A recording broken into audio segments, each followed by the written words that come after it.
All right, there we go. Cool. Put some lights on. Hold on, man. Like I look like an ominous, like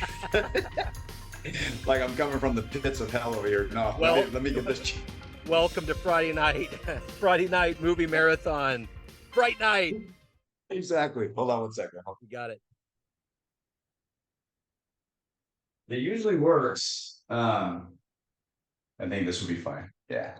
Perfect. Okay, cool. Cool.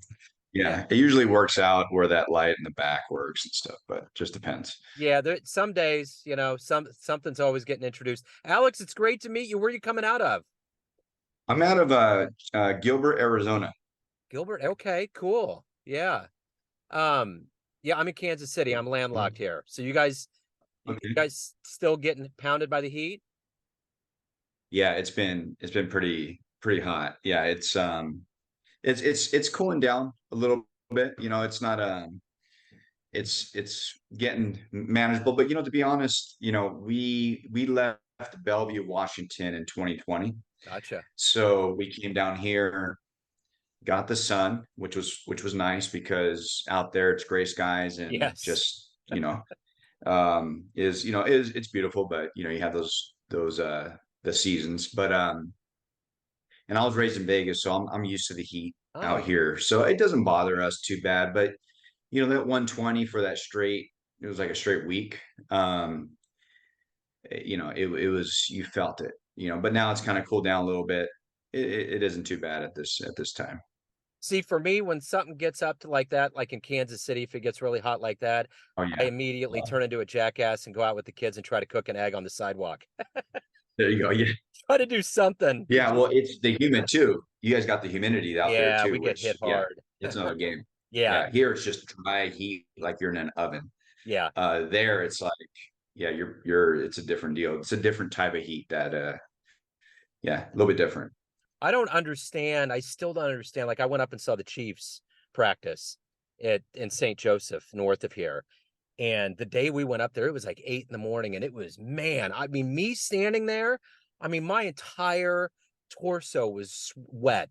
And I'm looking at Drenched. these dudes that are like massive, hulking, all these helmets Yeah. and everything. I'm like, how are you guys doing? I mean, they're hydrating and doing it, but man, sometimes when you see that firsthand, you're like, I kind of get why you guys get six figures plus. you know, Yeah. it Yeah. Oh makes yeah, man. sense. That's another game. Yeah. That's another, I don't know what it is. Maybe they've gotten so used to it. They've been in that environment for, gosh, who knows, since they were little kids playing pee wee football. But I just don't know how I mean, the water loss that they probably have Yeah. I mean, the amount of water they have to drink has got to be insane, Yeah. insane. Well, and I'm always convinced, more particularly with baseball players, they're part cat. Like they're all like languidly kind of out there and Yeah, laughing and yeah, chewing seeds. But when something happens, they're like lightning quick. Like they're I just like know. cats. They're always going to land on their Yeah, feet. They're going to do something where you're like, how did you do that? So yeah, football players are kind of like that too. They just step to and instincts take over and they're fast, you know? yeah. So That's it's cool. cool to see. Well, hey man, before we begin here, I want to get into how did you survive the last 3 years with COVID, and how has it changed you now that we're in this post-pandemic era of our lives? Yeah.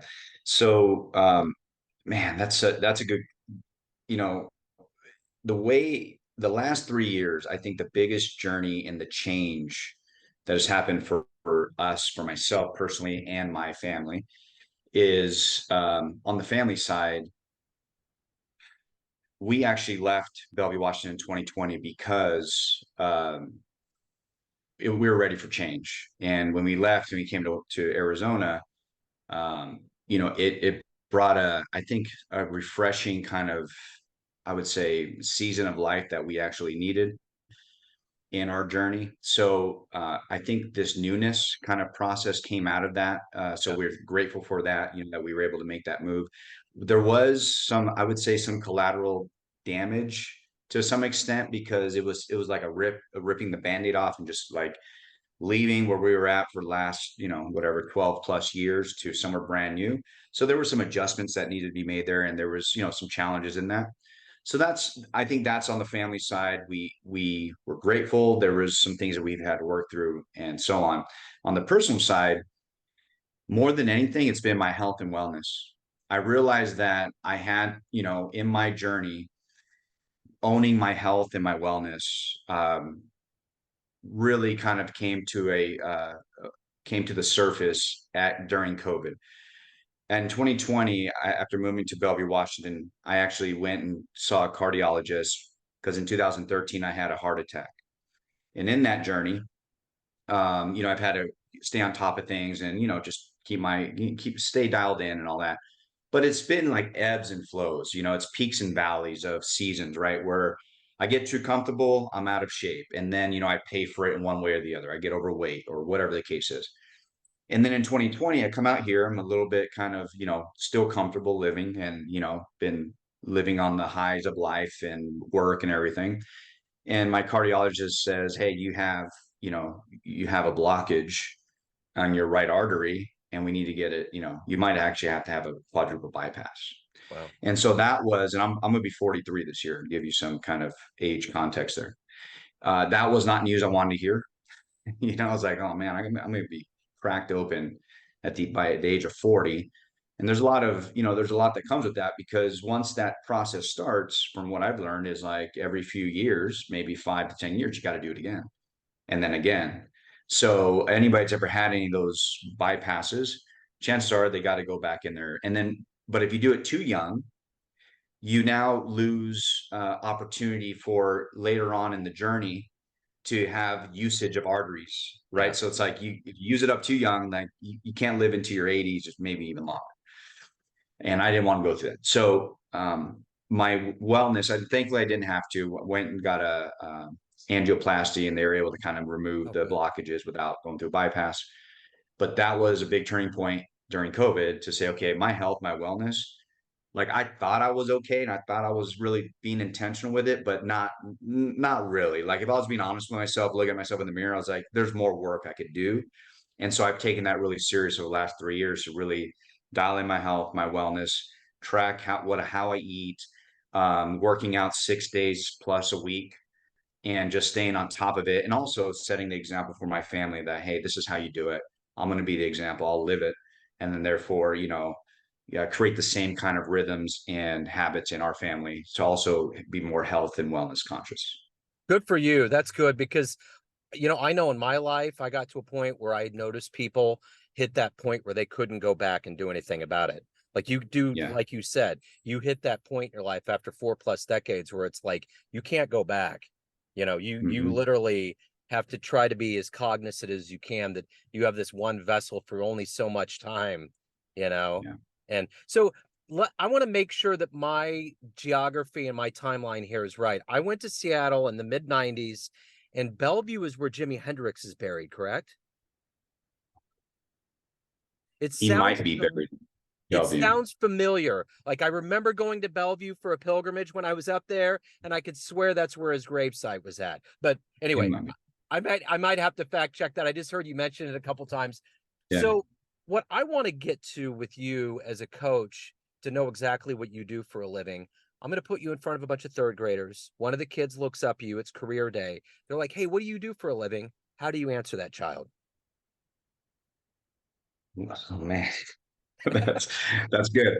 Here's what's interesting. I actually just got an Instagram DM from a jujitsu student, not a student, peer of mine, but he's actually 16. Okay, but he kicks my butt in the gym. So just give you, Yeah. it's 16-year-old can just outwork me.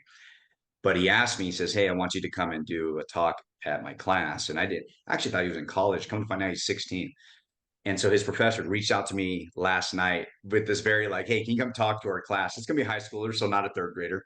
So the way I would answer a third grader is like, um, when it comes to who they are and how they're going to develop, I would ask the question is, how do you look up to your mother and your father?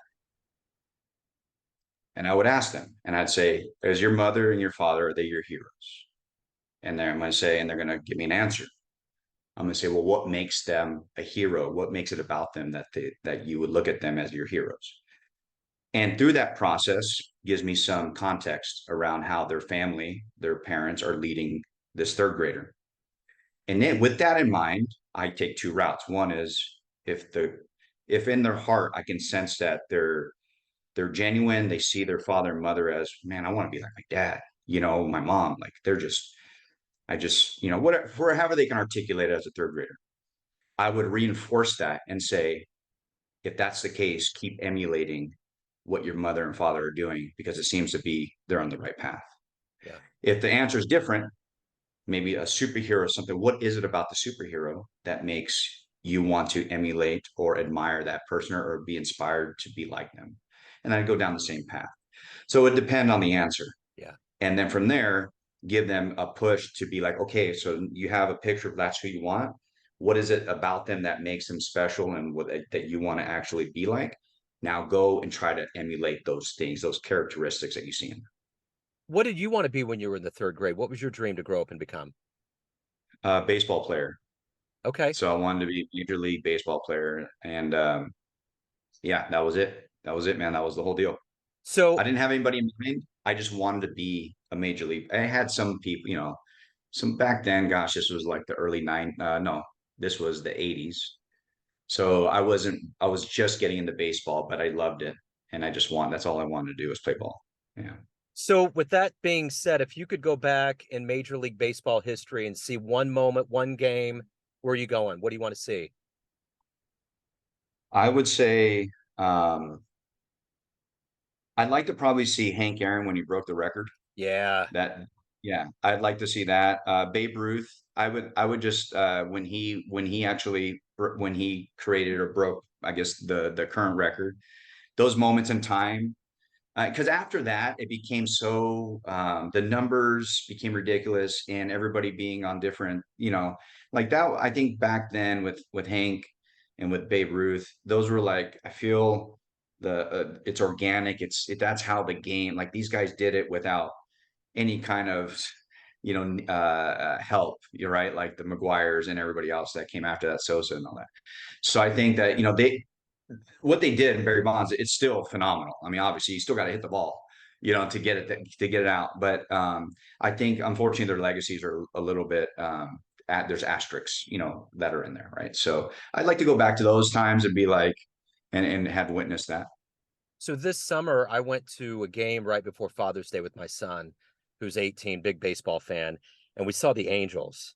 And we saw Ohtani hit a home run. We saw him get thrown out at second, and a rookie kid for the Royals hit a grand slam. No, what it wasn't a grand slam. I think it was just a home run with a couple people on in the bottom of the ninth to win the game. It was the best game I've ever seen in my life. And the only reason why I bring that up is because Otani is like the guy now. Like we've I never know. seen anything like this. And Yeah, to see that ball fly out, and it was dead center. And Royal Stadium is like one of the longest. So yeah, he pounded that thing out.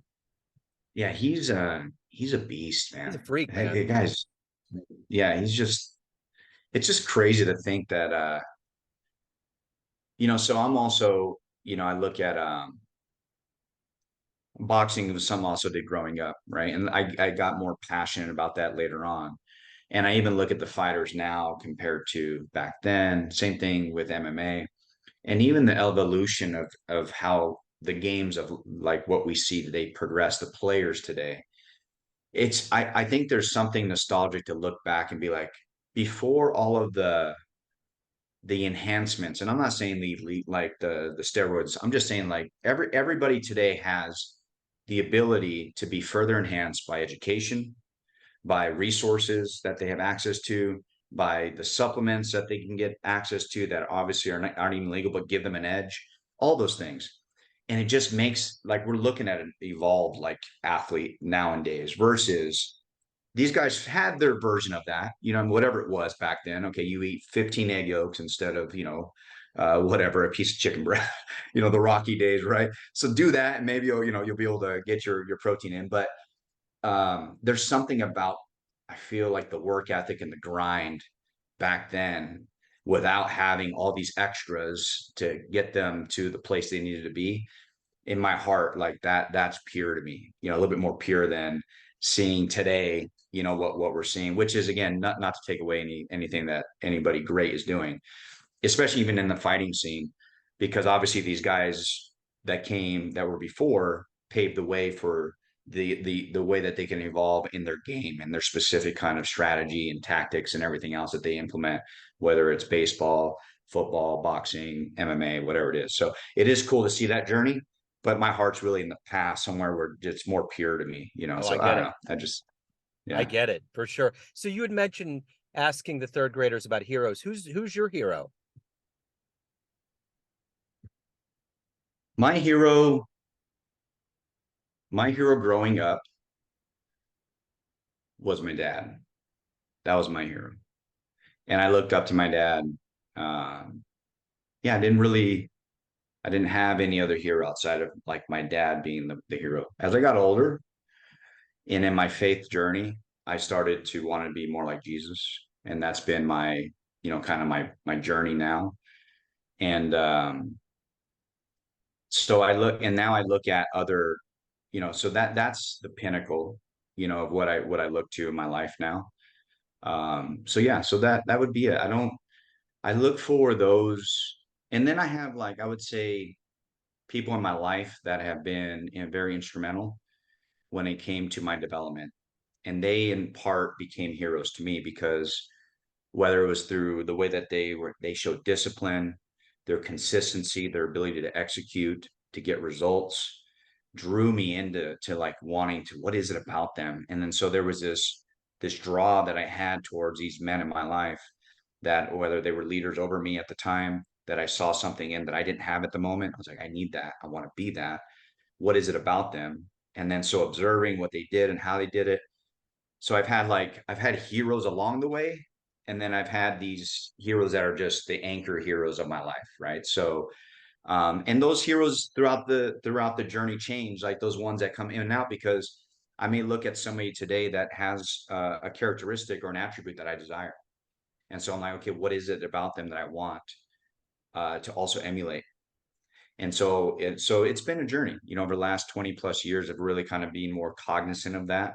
Yeah. I've had more time to think about, what do I want my life to look like when it comes to those areas of discipline, consistency, results, and then how do I model those that have already done it in a way that I can also replicate that. So if you can meet anybody alive on the planet right now and spend some time with them, who would it be?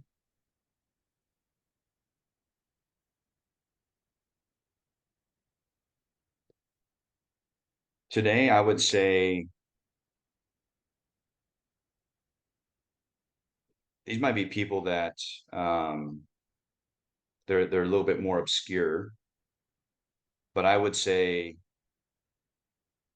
man, there's a couple, but I would put,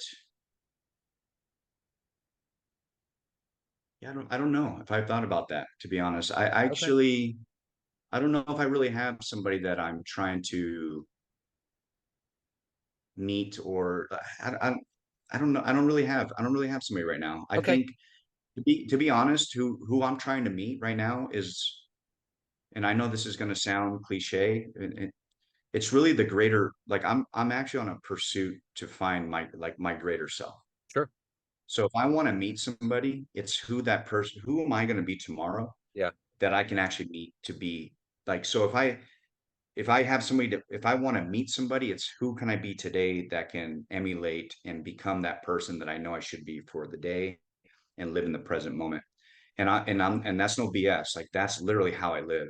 I try not to look on the external. Obviously, I'm learning from a lot when it comes to social media and people that I'm connected with and networked into. But I wake up every day to be the best version of myself. And that's the man I want to meet every day, Right every on. single day. So Yeah. speaking of that version of you that keeps getting better, what's your daily motivation? What gets you out of bed? What helps? What gets you to help you and to help your clients? I have to be the example. Every day I stay consistent. So I'll give you kind of my journey of how I get out of bed and get going. So every day I wake up between 4:30 time frame, get up, do my reading, get my thoughts kind of gathered for the day, and kind of do my quick intake of water, whatever I'm going to need to go to the gym, and then go to the gym. My wife and I hit the gym 6 days a week, and that's our time to kind of get primed for the day. I actually record that and I document that every single morning. And there's people that follow and watch me in this journey. What I'm doing in the journey is I'm showing them that by being consistent, I'm going to build trust with you, Yep. because that's where everybody loses trust, is the lack of consistency that many of us struggle with. So by being consistent and showing up every day, I'm showing them like, hey, if I can do it, I'm not special. I'm just a guy that decided to make, I made a decision and now I'm just going to do it. That, hey, if you're struggling in this area, I want to inspire you that you also can do that. You can also be consistent, but to give them permission to be consistent. Because a lot of times I think we're looking for somebody to say like, man, okay, why am I struggling with consistency, with discipline? What is it about me that I'm struggling with this thing? And I think we all ask that question one time of our life, at one point of our lives. And if we get to the heart of it, we're really struggling with keeping our promises to ourselves, the small promises. Hey, can I get up on time? You know what? Let me hit the snooze button. Well, you just broke a promise. Then the next thing is, you know, I'm going to eat better, and I don't. I break another promise. So what happens is you start losing trust and confidence with yourself. And then so that lack of confidence stacks up over years and time, right? So there needs to be a reset. So if it's not going to be you, who can you look to that can stay that course, that you can observe, and then maybe give you permission to get back on track to say, okay, I can do this. That's why I get up. And then the men and the stories that they come to me with, and the gratitude they have, like, hey, I appreciate what you're doing. Thank you. So it means a lot. Like beyond my family, like, because my family is my pinnacle. I want to be the example for my kids and my wife, to lead them well. It's really the my following, my community, that says, hey, I'm in it with you, and I'm like, hey, I'll take the hill with you, and I'll be the first one to go take it. So if I can do it, I'm going to join you in it. I'm not going to do anything I wouldn't ask you to do. Yeah. What's been your best client success story? One that always puts a smile on your face. I had recently. Uh, I had a client of mine. It was a business consulting client, and so new to the journey. It was in the medical space, kind of wellness kind of space, and working with this client for, we were working together for, I don't know, 5 6 months, uh, instilling a self belief into this person, because they were a great technician, but when it came to business, when it came to either the entrepreneurial aspect of business or the management aspect of business systems, the operations, they struggled. And through the journey of working with them, because a lot of it is a lot of our my experience working with both men and women, either it's individual coaching, kind of mindset coaching, or literally on the business consulting side, has to do with the fact that there's a limiting belief, there's a mindset, kind of blockage somewhere, why they don't think they can do something, why they can't implement something, whatever it is. It always goes back to mindset. And then once you remove those things, then they execute. Well, this business owner ended up kind of, we started implementing systems, we started implementing processes, things that they didn't believe that they could actually achieve, empowering this person on a weekly basis, to the point where then, there was so much trust established that we actually then became business partners. And now I'm a part owner of a wellness center with this person that I started off as a business consulting client, that looked at me and said, hey, I actually want you, and my wife as well, I want you to be part of my team so we can build this together. Cool. That to me was literally the pinnacle of like, that's how it's, because I believe in giving so much more than I could ever receive. If I can go into any engagement and give that person more, whether it's support, whether it's strategy, tactics, whatever it is, and whatever you're paying me, if I can supersede that in value, I win. It doesn't matter if I get something. I'm not expecting a partnership. I'm not expecting anything. I'm just expecting to do my job to help that person elevate. But the outcome of this one was special, because they saw this as like, okay, we can actually, this guy's legit. We're legit. We can actually come together and do this together. And we serve hundreds of clients. We have a great team. And so that was recently, actually. So that's been an awesome kind of journey. And I say that's the pinnacle right now of helping a client. That's a great story. So everyone out there has a perception of you, family, friends, clients, colleagues, but you run the show. What's your perception of you? Who do you think you are? It changes on the day. It changes on the day. Sometimes, I'll say this, my perception, I've gotten better at observing if my perception of myself is off. Am I tired? Did I get enough sleep? Because usually, if I'm tired, I will start to go down a path that's not true about like I'm not speaking truth then to myself. I go down a path of negative thoughts and things that get in the way of me actually succeeding for the day. And I didn't catch this for years, by the way. I'd go through these ebbs and I'd be like, man, I'd go through these seasons where I'm just like, I'm down on myself. I feel like I'm not hitting my goals. I'm not hitting my objectives the way I thought I should be hitting them. I'm a lot harder on myself than anybody else. So, but when I started going back, my wife actually, we would talk and we've gone to a point now. It's like, hey, are you tired? Did you get enough sleep last night? What were you at mentally? Because I've realized when I'm tired or I'm drained, burnt out, is when I start going down that path. The moment I reset, then that perception of myself of, you know what, I am worthy. I should be in the room, right? I am a man of value and a man of consequence.